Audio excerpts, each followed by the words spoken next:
The beach house sat alone on a stretch of pristine sand in Badagry, miles from the nearest village. The sun had set completely, leaving only darkness and the sound of crashing waves against the shore. Amara Okonkwo tried to scream, but her throat wouldn't work. Her limbs felt like lead, refusing to obey her desperate commands to run, to fight, to survive. The drug her husband had injected into her arm was shutting down her body, one system at a time. "Shoo!" Chitty whispered, his voice almost tender as he lifted her paralyzed body. "It'll all be over soon." Through her blurred vision, Amara saw his face, the face she'd loved for 15 years, the face that had promised to cherish her until death do them part. Now it was the face of her murderer. He carried her into the waves. The cold Atlantic water shocked her system, but she still couldn't move, couldn't fight back, couldn't save herself. The ocean filled her mouth as Chitty lowered her beneath the surface, his hands firm on her shoulders, holding her under. Water rushed into her nose, her throat, her lungs. She tried to struggle, but her body remained limp, unresponsive. Darkness crept into the edges of her vision as her lungs burned for air that wouldn't come. This was it. She was going to die. Chitty held her under, watching the last bubbles of air escape her lips. Amara's eyes stared up at him through the dark water, wide with terror and betrayal. Then, slowly, they began to close. Her body went completely still. He held her there for another full minute, making absolutely certain. When he finally released her, Amara's lifeless body began to drift with the current, pulled away from the shore by the tide. Chitty stood in the shallow water, watching her disappear into the vast darkness of the Atlantic Ocean. "Goodbye, Amara," he said softly. Then he turned and walked back to Beach House, already rehearsing the story he would tell the police. A tragic accident. His beloved wife, gone forever. But in the water, something impossible was about to happen. Hello, guys. Welcome to African Tales by Zion. Don't forget to like this video, subscribe, share it with your friends, and most importantly, turn on the notification bell so you can get informed when I drop another amazing story. Drop your thoughts and reactions in the comments. If your spouse tried to kill you and you survived, would you go for revenge or just disappear forever? Let's dive in. Amara Okonkwo sat in her white Mercedes in the parking lot of Sterling Bank's Victoria Island headquarters, watching her husband through the glass walls of his corner office. Chitty was leaning close to his assistant, Zainab, their heads nearly touching as they looked at something on her tablet. Then Chitty's hand moved to the small of Zainab's back, lingering there for several seconds longer than necessary. His fingers traced a gentle path down her spine before he reluctantly pulled away. Amara's fingers tightened on the steering wheel until her knuckles turned white. It wasn't the first time she'd seen them together like this. For 2 months, she'd noticed the changes. The way Chitty suddenly had late meetings 3 nights a week, the unfamiliar perfume on his shirts, the way he'd started keeping his phone face down on every surface, the distant look in his eyes when she spoke to him. But watching them together now, seeing the intimacy in that simple touch, the way Zainab smiled up at him with adoration in her eyes, confirmed what Amara's heart had been denying. Her husband was having an affair. 15 years. They'd been married for 15 years. She'd stood by him when he was just a junior banker, with big dreams. She'd weathered 3 devastating miscarriages, her body and heart breaking each time while he held her and promised they'd be okay. She'd celebrated every promotion, supported every career move, helped him buy this house in Lekki that was the envy of all their friends. And this was how he repaid her. Amara started the car and drove home, her vision blurred with unshed tears. The house loomed before her, a beautiful 5-bedroom mansion with a pool, gardens, and a view of the Lekki Ikoyi Link Bridge. They'd bought it together 3 years ago, their dream home, the place where they'd planned to raise the children they could never seem to have.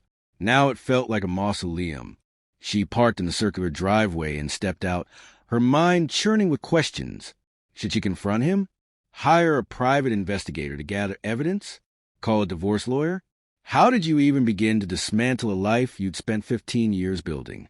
As she walked toward the front door, her heel caught on something. She stumbled forward, arms windmilling, barely catching herself against the wall before her face hit the concrete steps.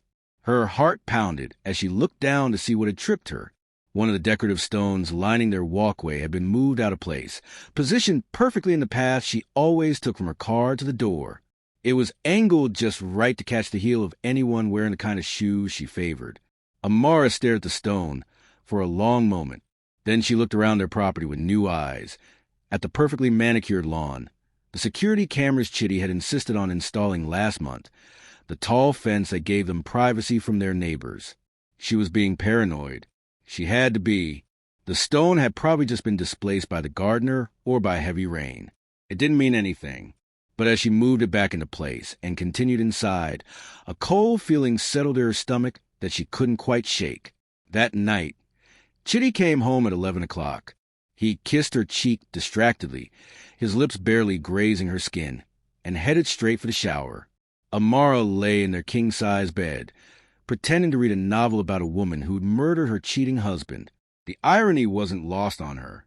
When Chitty emerged from the bathroom, he smelled like his own expensive cologne. No trace of Zainab's perfume tonight. He'd learned to be more careful. "Long day?" Amara asked, keeping her voice neutral. "Exhausting. Client meetings all afternoon, then paperwork until now." He climbed into bed beside her, already reaching for his phone. "I'm beat. Chitty, can we talk?" "Tomorrow, baby. I'm too tired tonight." He turned away from her, scrolling through his phone, the screen's glow illuminating his face in the darkness. Amara watched the back of his head for a long moment, then turned off her bedside lamp. She lay in the darkness, listening to him breathe, wondering when exactly he'd stopped seeing her as his wife and started seeing her as an obstacle. The next morning, Amara decided to drive to her office at the marketing firm she co-owned with her best friend, Blessing. She needed to focus on work, on something she could control, instead of obsessing over her crumbling marriage. She got into her Mercedes, buckled her seatbelt, and pulled out a driveway. The morning traffic was light as she merged onto the Lekki Expressway, heading toward Victoria Island. 10 minutes into her drive, she approached the third mainland bridge. Traffic was building up ahead, the usual Lagos gridlock beginning to form. She pressed the brake pedal to slow down. Nothing happened. She pressed harder. The pedal went straight to the floor with no resistance. Her car continued accelerating. "No, no, no!" Amara pumped the brake frantically, her heart leaping into her throat. The bridge stretched ahead, packed with morning traffic. A massive tanker truck loomed in front of her, its hazard lights flashing as it crawled through congestion. She was going to crash. She yanked the steering wheel hard to the right, swerving into the next lane. Horns blared around her. A yellow Danfo bus barely missed her front bumper. She pulled the emergency brake, and the car jerked violently but didn't slow enough. A taxi appeared in her path. She swerved again, this time sideswiping it. Metal screamed against metal. Both vehicles spun. The world became a blur of motion and sound and terror. Then everything stopped. Amara sat in her crumpled car, the deployed airbag pressed against her chest, her hand shaking so violently she couldn't unbuckle her seatbelt. Around her, drivers were getting out of their vehicles, shouting, pointing at her car. The taxi driver appeared at her window, his face purple with rage. "Madam, are you mad? You done damaged my motor. You go pay for this." Amara couldn't speak, couldn't move. Her ears were ringing, her vision spotty. Strong hands helped her out of the car. Someone called the police. Someone else called an ambulance. When the mechanic examined her car later that afternoon at the police station, he scratched his head, his face troubled. "Madam," he said slowly, "your brake line was cut." Amara looked up sharply. "What?" "Not worn out naturally. Not damaged by road. Cut with a sharp tool." He showed her the severed line. "The edge is too clean to be accidental. Someone did this on purpose." The police officer taking her statement, a tired-looking man named Sergeant Baligan, leaned forward. "Mrs. Okonkwo, do you have any enemies? Anyone who might want to harm you?" Amara opened her mouth, then closed it. What could she say? My husband is having an affair, and yesterday I almost tripped on a conveniently placed stone. It sounded paranoid. Crazy. "No," she whispered. "I can't think of anyone." But she could. God help her, she could. That evening, Chitty came home early for once, his face a mass of concern. Amara, I heard about the accident. I came as soon as I could. Are you hurt? He wrapped his arms around her, and despite everything, Amara let him. She needed comfort, needed to feel safe, even if that safety was an illusion. The mechanics of the brake line was cut, she said quietly, watching his face carefully. Chitty's expression didn't change. Perfect concern, perfect shock, perfect worry. Cut? That's insane. Who would do something like that? We need better security. This Lagos is becoming too dangerous. He held her tighter, stroking her hair, murmuring reassurances. And Amara felt it, just for a split second before he controlled his reaction. The slight relaxation of tension in his shoulders. Not the relief of a husband grateful his wife survived. The disappointment of a man whose plan had failed. That night, as Chitty slept peacefully beside her, Amara stared at the ceiling and accepted a terrifying truth. Her husband didn't just want to leave her. He wanted her dead. Can you imagine discovering that the person sleeping next to you wants you dead? That the brake failure wasn't an accident. It was murder? If this is giving you chills, smash that like button and subscribe to AfricanTales by Zion. Drop a comment below. Have you ever had a gut feeling that something was wrong but ignored it? What happened? Next chapter reveals just how deep this betrayal goes. Secret searches, forged documents, and a deadly plan. Turn on notifications because you do not want to miss what she finds on his computer. Amara didn't sleep that night. She couldn't. Every time she closed her eyes, she saw the tanker truck looming in front of her car, felt the terror of pumping the brake pedal and feeling nothing. She kept thinking about the stone on the walkway, positioned just perfectly to trip her. About Chitty's face when she told him the brake line had been cut, that flicker of disappointment he couldn't quite hide. At dawn, she carefully extracted herself from bed and locked herself in the guest bathroom. With shaking hands, she pulled out her phone and typed a text message to someone she hadn't spoken to in months. Chioma, I need to see you. Urgently. Privately. Please. Inspector Chioma Adeyemi had been Amara's roommate at the University of Lagos 20 years ago. They'd shared everything, clothes, secrets, dreams about their futures. After graduation, Chioma had joined the Nigeria police force while Amara went into marketing. They'd remained friends through the years, though they didn't see each other as often anymore. The response came within 3 minutes. My office. 9 a.m. What's wrong? I think my husband is trying to kill me. At the police station in Surulere, Chioma took one look at Amara's face and ushered her into a private interview room. For the next hour, Amara laid out everything. The affair with Zainab, the stone that had nearly made her fall, the cut brake line, Chitty's suspicious reaction. When she finished, Chioma sat back in her chair, her jaw tight with barely controlled anger. That bastard, she muttered. Then, more professionally, Amara, this is serious. Very serious. But here's our problem. Everything you described is circumstantial. A stone out of place could be explained as an accident. The brake line, while definitely suspicious, could theoretically have been cut by anyone with access to your car. His reaction, his affair, none of it proves intent to murder. So I just wait for him to succeed? Amara's voice cracked. No. Chioma leaned forward, her eyes intense. You gather evidence. Real, concrete, undeniable evidence. You document everything. And you stay alert. I can't live like this, Chioma. Watching my own husband, wondering if every meal he makes is poisoned, if every trip we take will be my last. Then you search his things. His computer, his phone, his office. Find proof of what he's planning. That night, while Chitty was in the shower, Amara went to his home office with her heart pounding so hard she thought it might burst through her chest. She opened his laptop. He'd never bothered changing his password from their wedding anniversary, a cruel irony, and began searching. What she found made her blood run cold.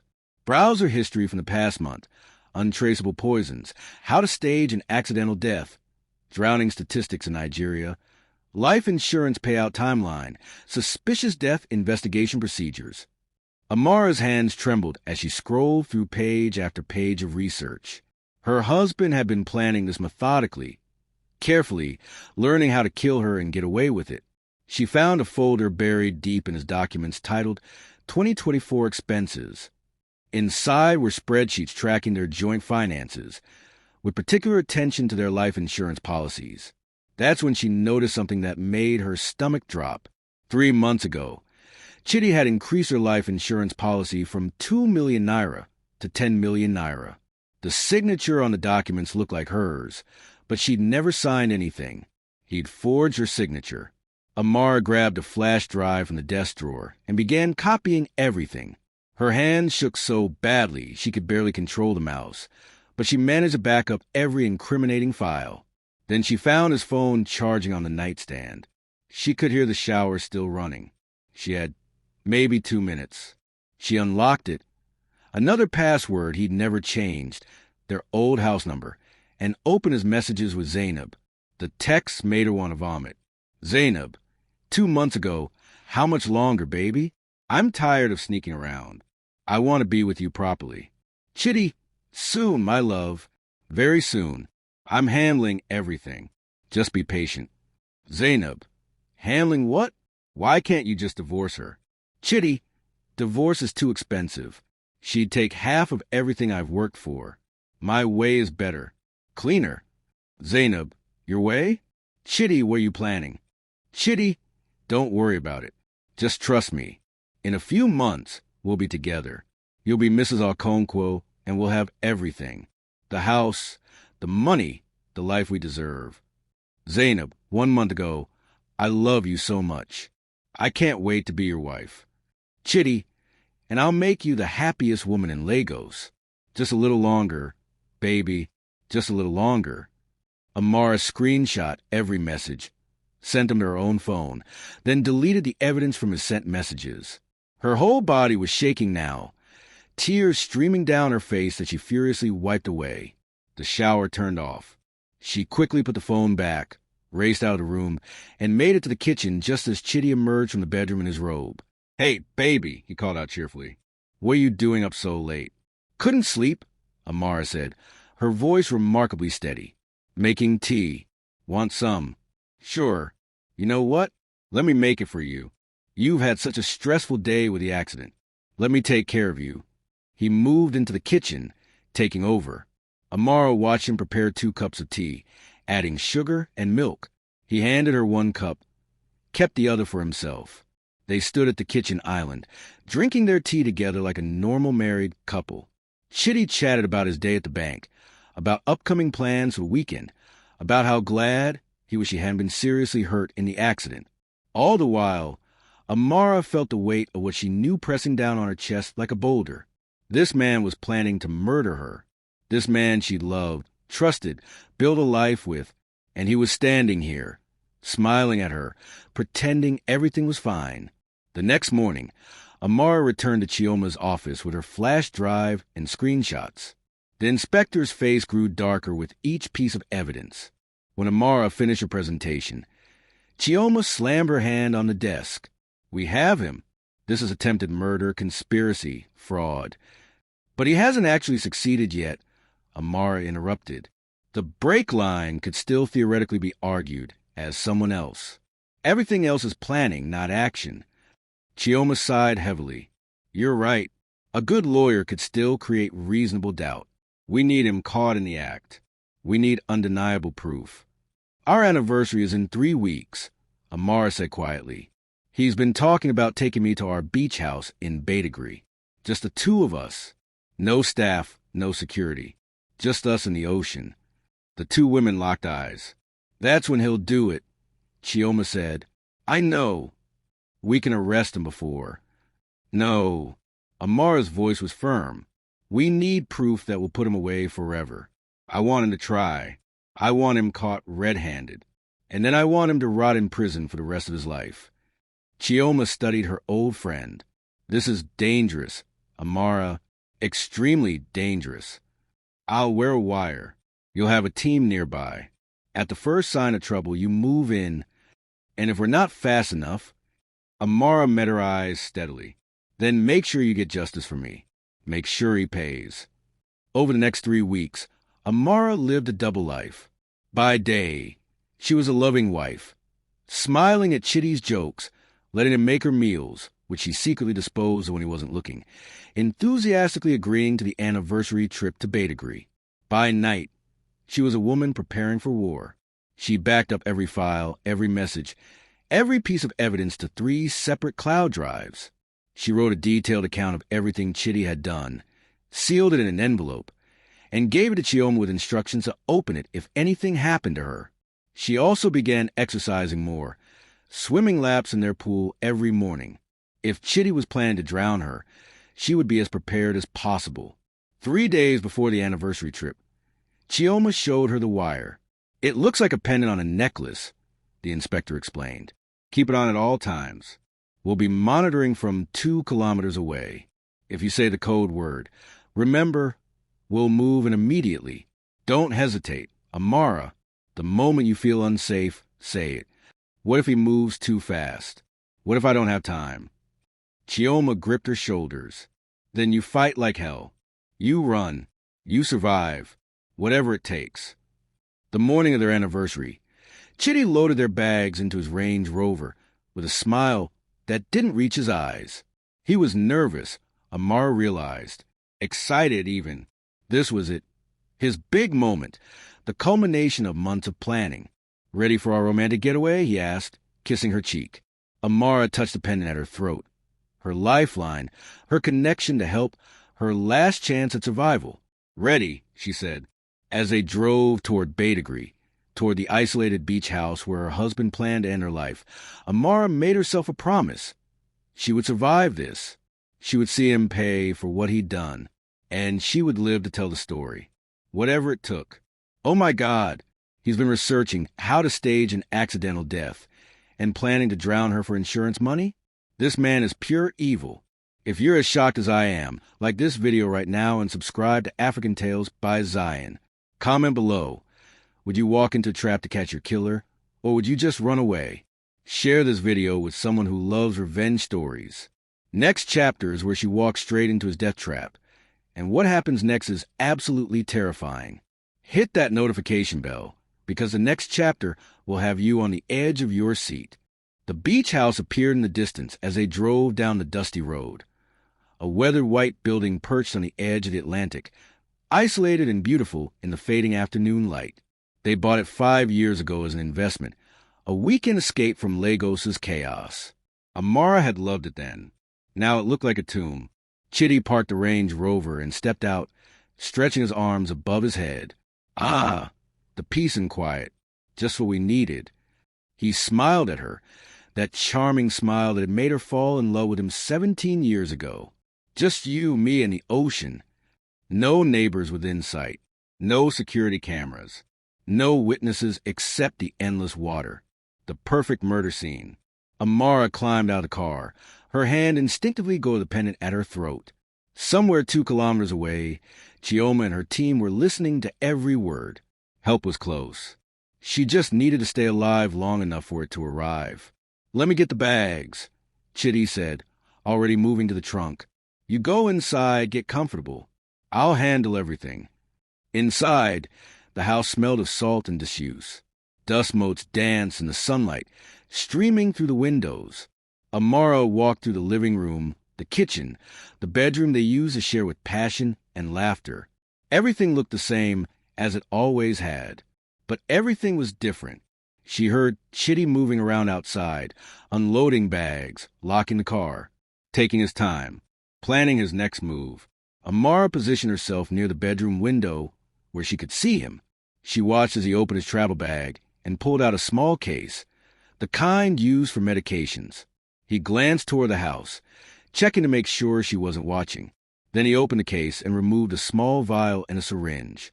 Her blood turned to ice. Chitty closed the case quickly and shoved it deep into his bag, covering it with clothes. Then he grabbed both suitcases and headed for the house, his expression cheerful and relaxed. "The sunset is going to be beautiful tonight," he called as he entered. "I thought we could watch it from the beach with some wine. How does that sound?" "Perfect." Amara managed, her voice steady despite her racing heart. She needed to get him talking, needed to get a confession on the wire. Needed evidence that would be undeniable in court. "I'll change and meet you out there," she said. In the bathroom, Amara stared at her reflection. Her face was pale, her eyes wide with fear she couldn't quite hide. She touched the pendant, wondering if Chioma could hear how fast her heart was beating. "Stay calm," she whispered to herself.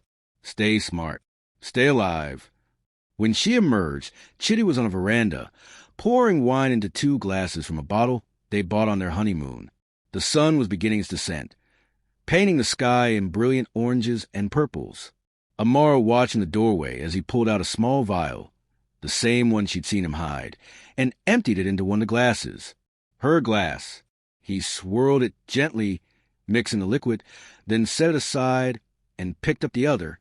She'd known it was coming, had prepared for this moment, but actually seeing him poison her drink made her want to scream. Instead, she walked onto the veranda with a smile. "The view never gets old," she said. "Neither do you, my love."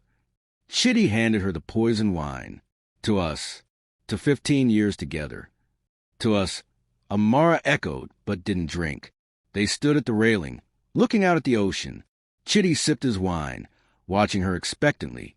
When she didn't drink, his jaw tightened slightly. "Aren't you going to toast properly?" he asked. "In a minute. I want to talk first." "About what?" "About us. About our marriage." Amara set down the glass, making sure to place it far from her reach. "Chitty, do you still love me?" He blinked, surprised by the question. "Of course I do. Why would you ask that?" "Because you've been distant lately. Working late. Coming home smelling like perfume that isn't mine. I know about Zainab." The silence that followed was deafening. Chitty's hand tightened on his wine glass, his knuckles turning white. "I don't know what you're talking about," he said carefully. "Yes, you do." Amara turned to face him directly. "I've known for months. I've seen you together. I've read the messages." His face went through several expressions in quick succession. Shock, denial, calculation. Then, surprisingly, he laughed. It was a cold, bitter sound. "You've been spying on me? You've been having an affair. With your 25-year-old assistant. In the bed we share.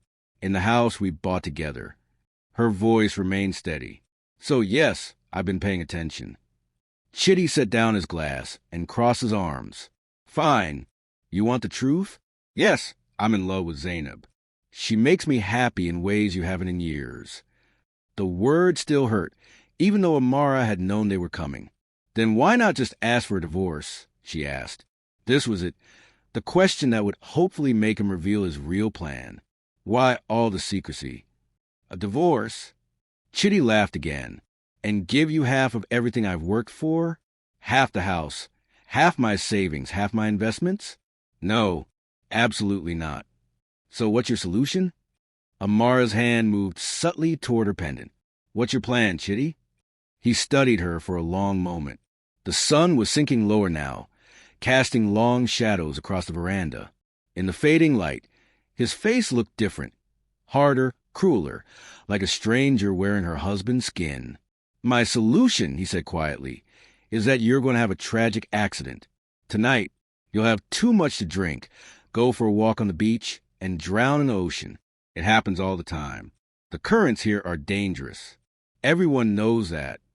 There it was, the confession, clear and undeniable. "You're going to kill me," Amara whispered. "I'm going to free myself. Free us both, really. You'll be out of your misery, and I'll be free to live my life with a woman I actually love." He picked up her wine glass, the one laced with whatever drug he'd added. "Now drink your wine.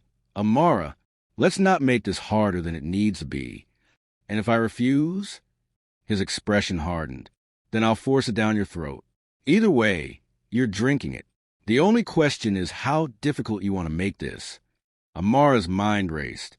She had the confession. Chioma had heard everything, but help was still 2 kilometers away. If she drank the wine, she'd be unconscious before they arrived. If she refused and ran, Chitty might catch her first. She needed to stall. "How long have you been planning this?" she asked. "How long have you been researching ways to murder me?" Chitty smiled, almost proud. "For months. I've been very thorough. The brake line was my first attempt.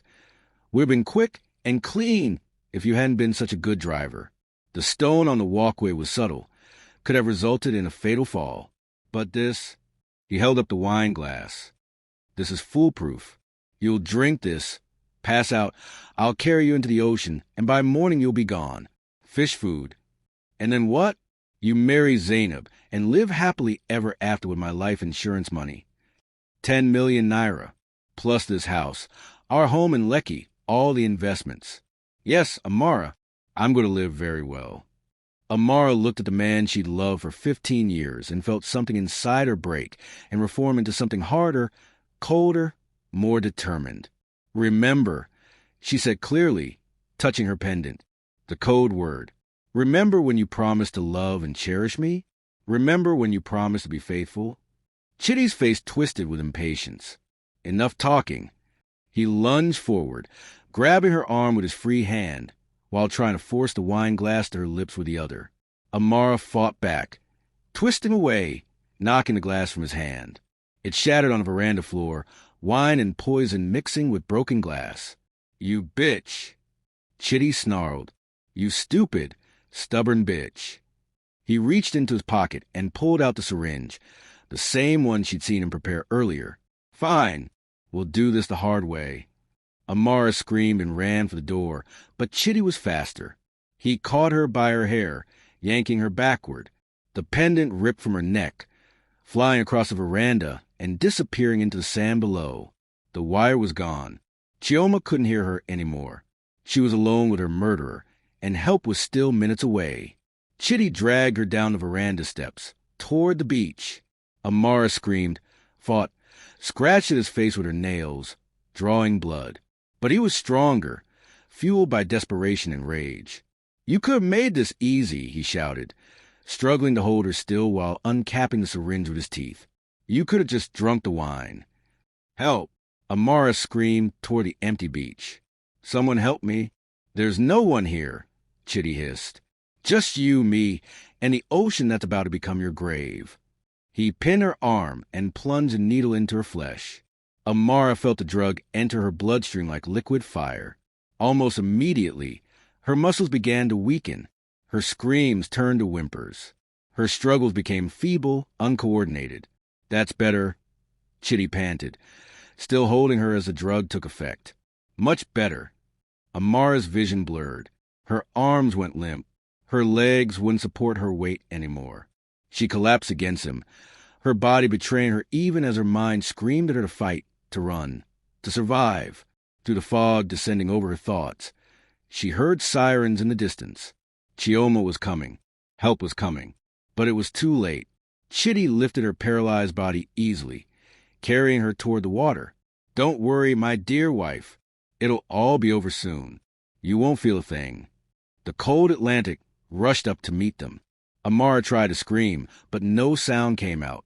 The ocean filled her mouth, her nose, stealing her breath. And then Chitty's hands pushed her under the waves, holding her there while the drug and the water did their terrible work together. This is absolutely devastating. He injected her with drugs, held her underwater until she stopped breathing, and just walked away. I literally have tears in my eyes. If this story is breaking your heart, smash that like button and subscribe to AfricanTales by Zion. Drop a comment. Do you believe in miracles? Have you ever survived something impossible? Share this with someone who needs to hear a survival story. Next chapter reveals whether she's really dead or something miraculous happens. And trust me, what comes next will blow your mind. Turn on those notifications because you cannot miss this. The cold Atlantic water closed over Amara's head, and the world became a muffled, terrifying darkness. Chitty's hands pressed down on her shoulders, holding her under while her drug-paralyzed body refused to fight back. Water rushed into her nose, her throat, her lungs. The burning sensation was indescribable, like swallowing shards of glass mixed with fire. Her mind screamed commands her body couldn't obey. Fight, kick, surface, breathe, live. But nothing worked. The drug had shut down her voluntary muscles. She could feel everything, the cold, the pressure, the water drowning her from the inside. But she couldn't move, Couldn't save herself. Couldn't do anything but die. Her lungs burned. Her chest felt like it was being crushed. Black spots danced across her vision. Then the spots merged, and everything went dark. Amara's eyes closed. Her body went completely limp in Chitty's grip. The last bubbles of air escaped her lips, rising slowly to the surface. She wasn't breathing anymore. Chitty held her under for another full minute, counting silently, making absolutely certain. Her face was pale in the water. Her arms floated limply. No movement, no struggle, no life. He released her. Amara's body drifted with the current, pulled away from the shore by the tide. Chitty stood in the shallow water, breathing hard, watching her disappear into the vast darkness of the Atlantic. The moon was rising now, casting silver light across the waves. "Goodbye, Amara," he whispered. Then he waded back to shore and walked calmly to the beach house. He had work to do, a story to prepare, an alibi to establish. By the time he called the police in the morning to report his wife missing, he needed to be the picture of a devastated husband. He changed into dry clothes, made himself a drink, and sat on the veranda rehearsing his lines. "We had an argument. She went for a walk. I fell asleep. When I woke up, she was gone. Perfect, tragic, believable." 2 kilometers down the beach, Amara's body washed up on the shore. But she wasn't a body. Not yet. The frigid Atlantic water that filled her lungs was also shocking her system in ways Chitty hadn't anticipated. The extreme cold was slowing her metabolism, preserving what little oxygen remained in her blood. The drug that had paralyzed her was being diluted and flushed by the seawater. And somewhere deep in Amara's brain, the part that controlled survival, the ancient primal instinct to live, ignited like a spark in the darkness. Her chest convulsed.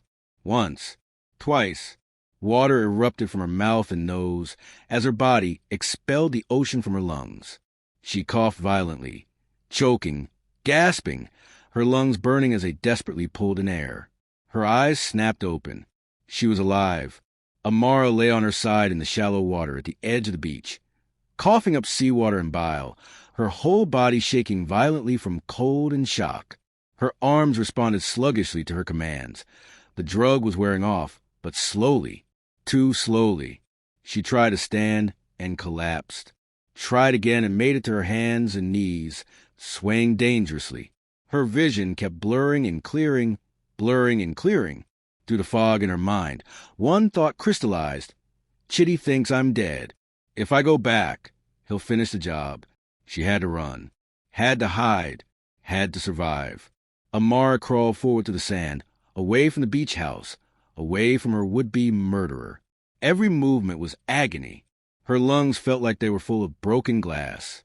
Her arms and legs barely supported her weight, but she kept moving. In the distance, she saw lights. A small fishing village, maybe a kilometer down the beach. If she could just reach it, she crawled. Then, as feeling slowly returned to her legs, she staggered to her feet and stumbled forward. She fell twice, got up both times, kept going. The lights grew closer. Behind her, the beach house glowed like a beacon. Inside, her husband was probably toasting his success. Ahead, salvation flickered in the darkness. Amara focused on those lights and stumbled forward. A dog barked. Then another. She heard voices shouting in Yoruba, concerned, alarmed voices. Footsteps running toward her. Jesus Christ. Mama Ngozi, come quick. There's someone here. Strong hands caught her before she fell again. A woman's face appeared in her blurred vision. Older, kind, with worry lines around warm brown eyes. "My daughter, what happened to you? You're freezing. Tun, help me get her inside." They lifted her between them. The woman and a young man who smelled like fish and salt.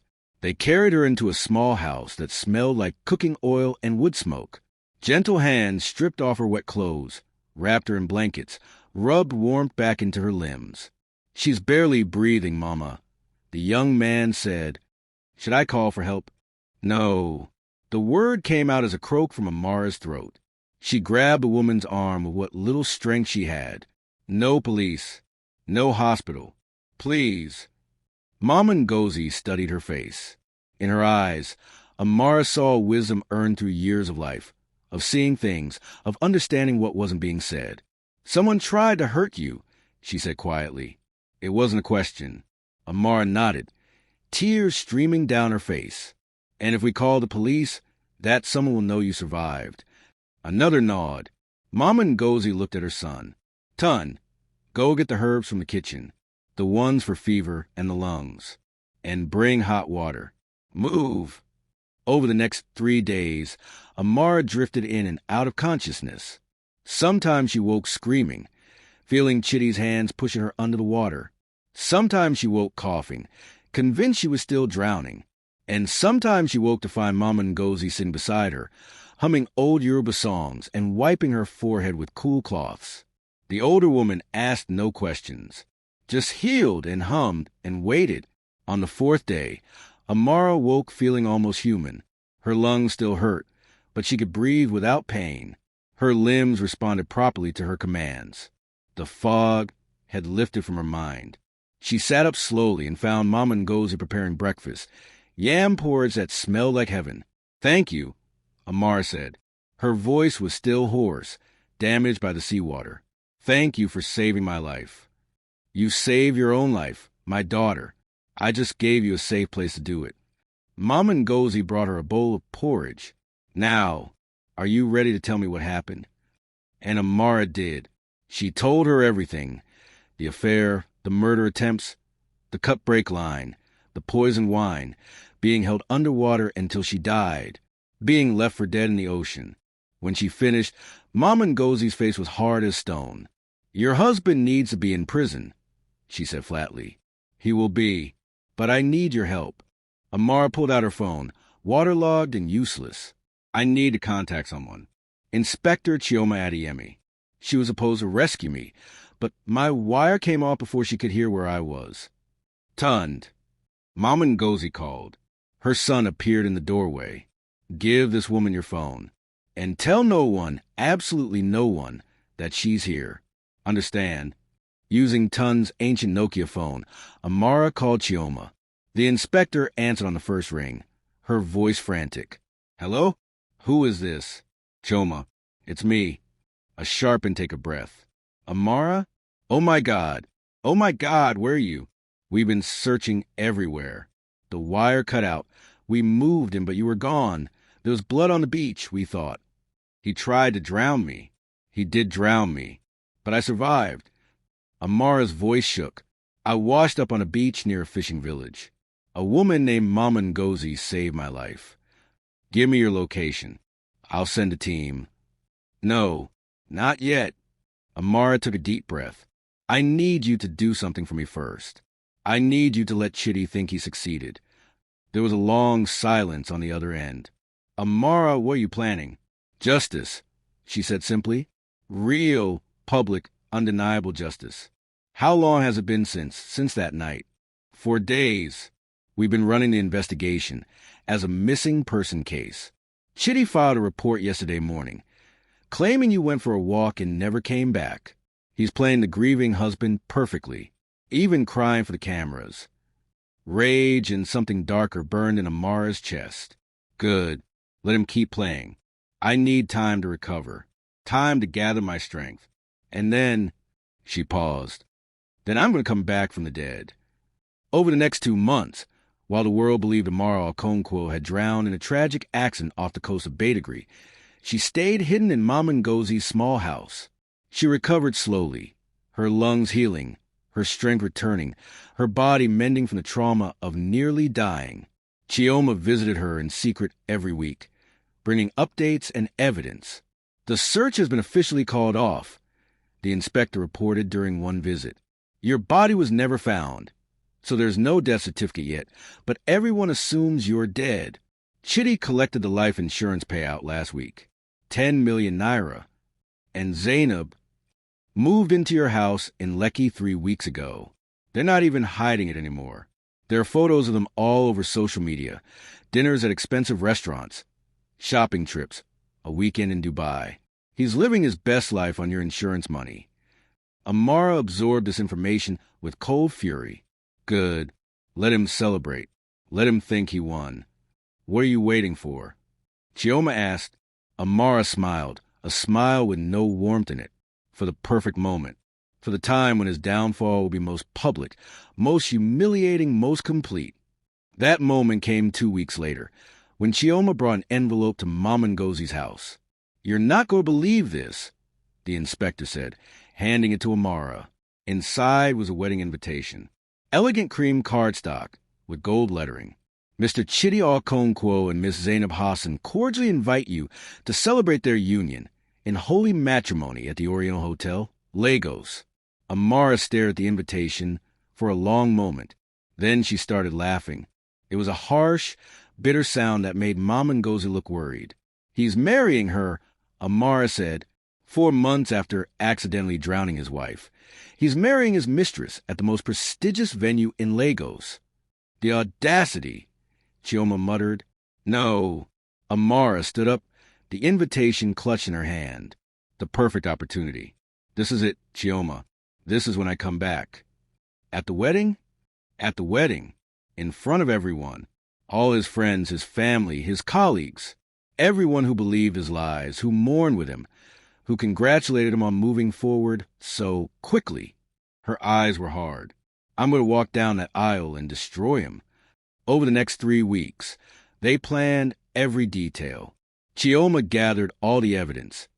The recordings from the wire before it was torn off, the medical reports from Mama Ngozi documenting Amar's injuries, testimony from the fishing village residents, video footage from a camera Chioma had hidden near the beach house that caught parts of the drowning attempt, and most damning of all, Chidi's own text messages and browser history that Amara had backed up months ago.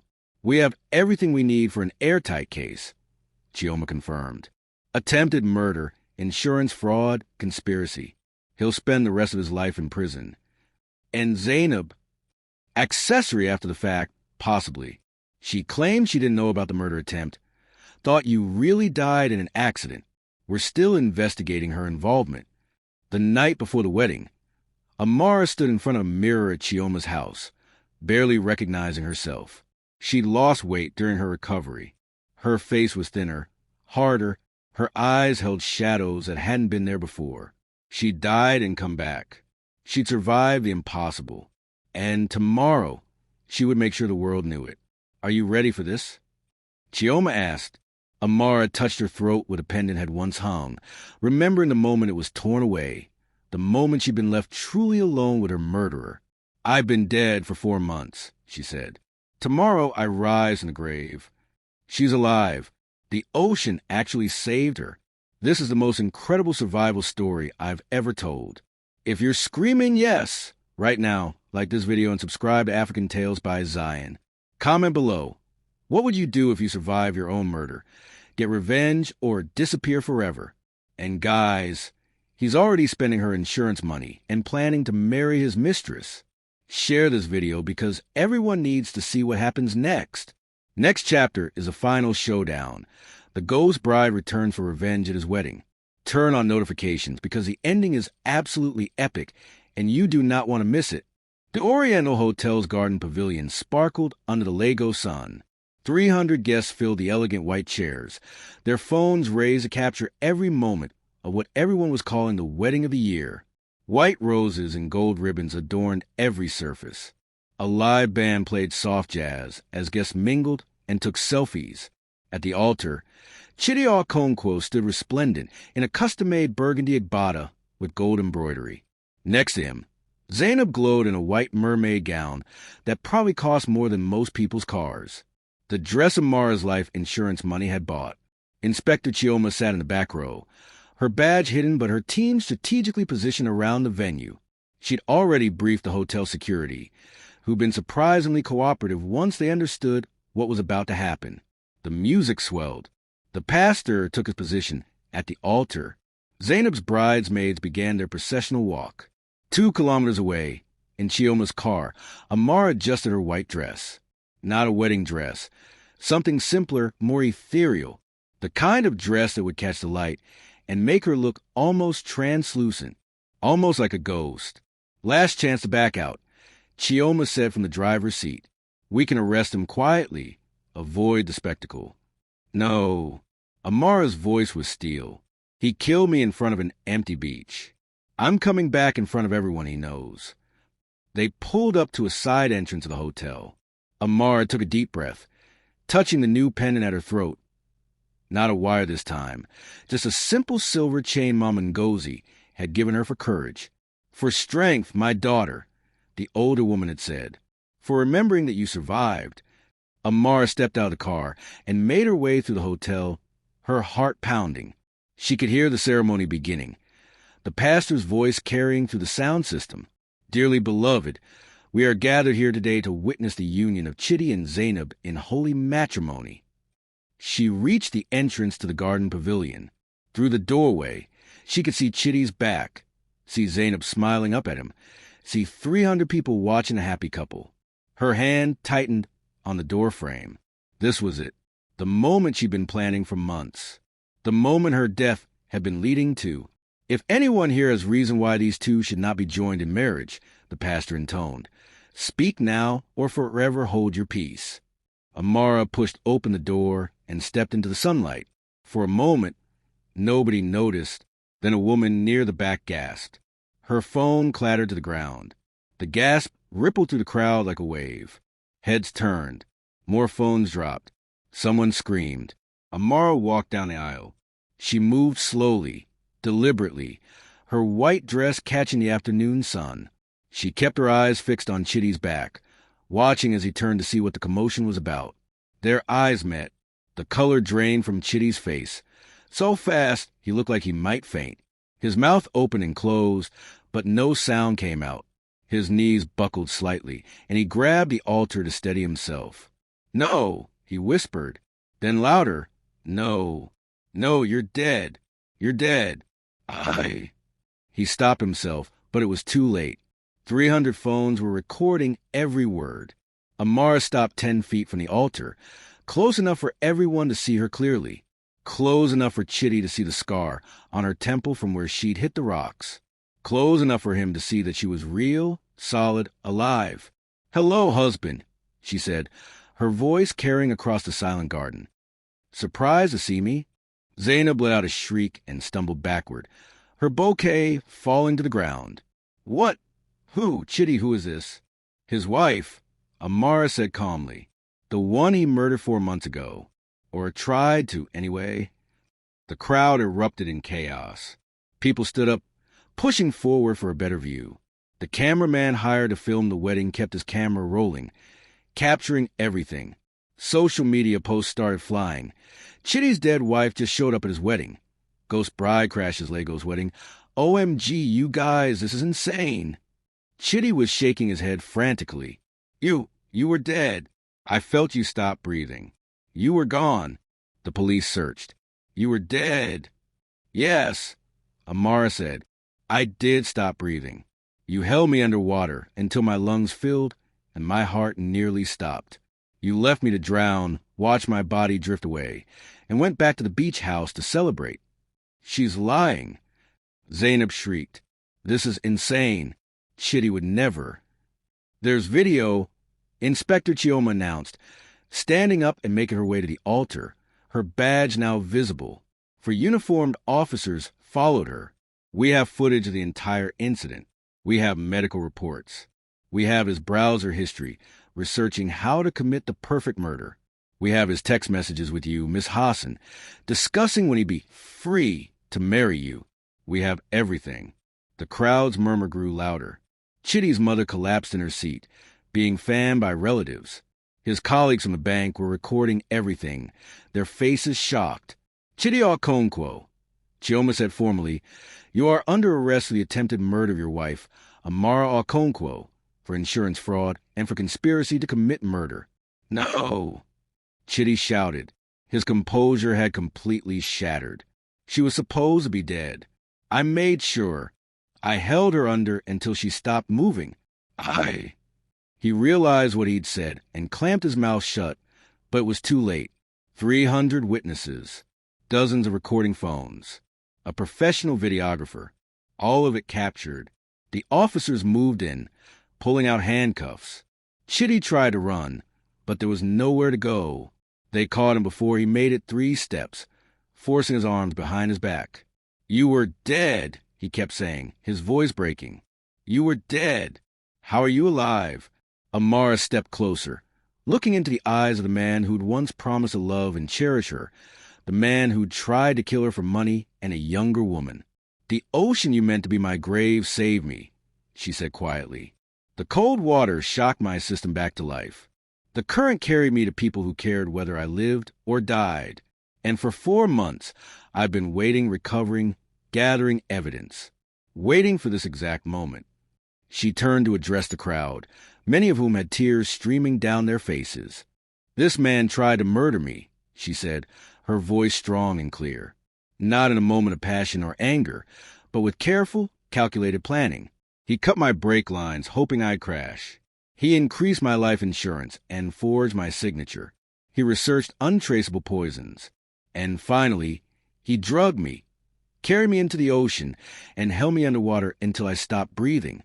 All so he could take everything I had and marry his mistress. I didn't know." Zainab sobbed. "I swear, I didn't know he was going to. I thought she died in an accident." "He told me."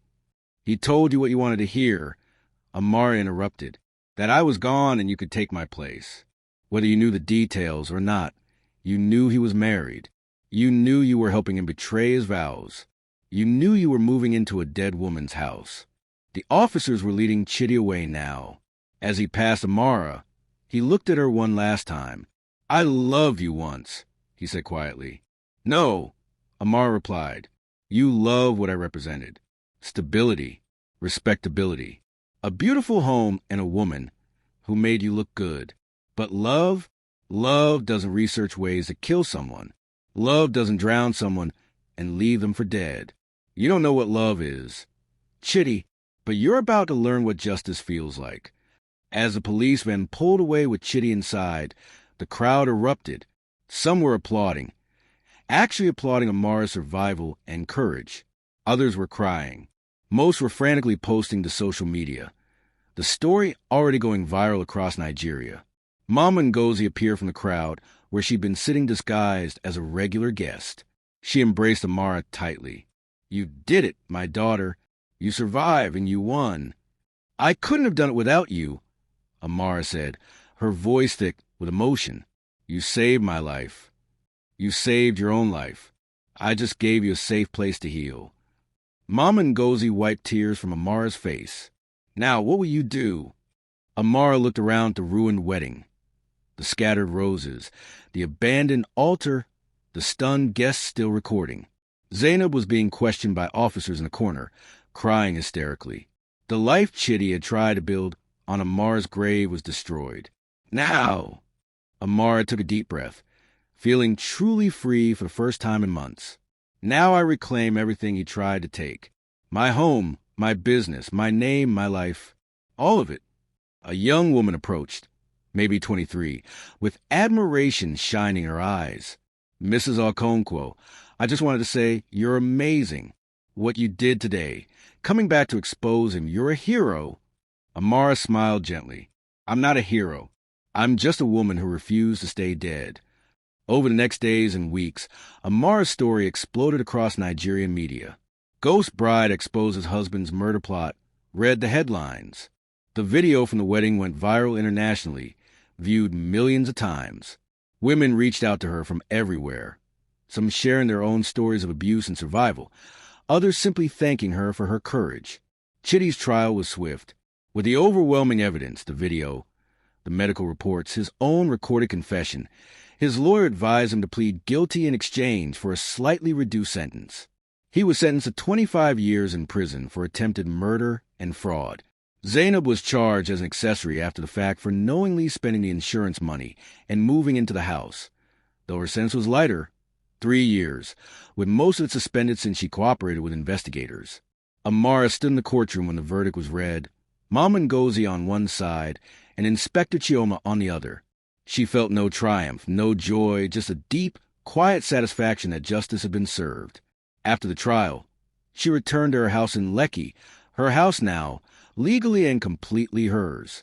She walked through the rooms that Zainab had redecorated, erasing her presence, and began the work of making it hers again. She returned to her marketing firm, where her business partner Blessing had kept everything running in her absence. Her clients welcomed her back with flowers and tears and questions she patiently answered. She started a foundation to help women escape abusive relationships, using her story to raise awareness and funds. Mama Ngozi became the foundation's first board member, and slowly, painfully, she began to heal not just her body, but her ability to trust, to hope, to imagine a future beyond survival. 6 months after the wedding that never was, Amara sat on her balcony overlooking Lagos, watching the city lights twinkle below. Her phone buzzed with a message from Chioma. "How are you doing?" She typed back, "I'm alive. Some days, that's enough." Because that was the truth. Chidi had tried to take everything from her life, her dignity, her future. He'd held her underwater until she stopped breathing. He'd left her for dead, but she'd survived. She'd fought her way back from the edge of death. She'd stood up in front of the world and told her story. She'd seen her would-be murderer face justice. She'd won, not because she destroyed him, though his life was certainly destroyed, but because she'd refused to let him destroy her. She'd refused to let his betrayal make her bitter or broken. She'd refused to let fear rule her life. Amara Okonkwo had died in the Atlantic Ocean off the coast of Badagry, but she'd also been reborn there, stronger and harder and more determined than before. And that was worth more than any revenge. The end. Yes, justice was served. Did you see his face when she walked down that aisle? This is the most satisfying ending ever. If you love this story, smash that like button and subscribe to AfricanTales by Zion for more incredible revenge stories. Drop a comment. Was Amar's revenge perfect, or would you have done something different? Do you think Zainab deserved punishment too? Share this video with everyone. This story needs to be heard. We have more amazing African tales coming your way. So make sure you hit that notification bell. What story should I tell next? Drop your suggestions below. Thank you so much for watching. And remember, never underestimate a woman's will to survive. I'll see you in the next one.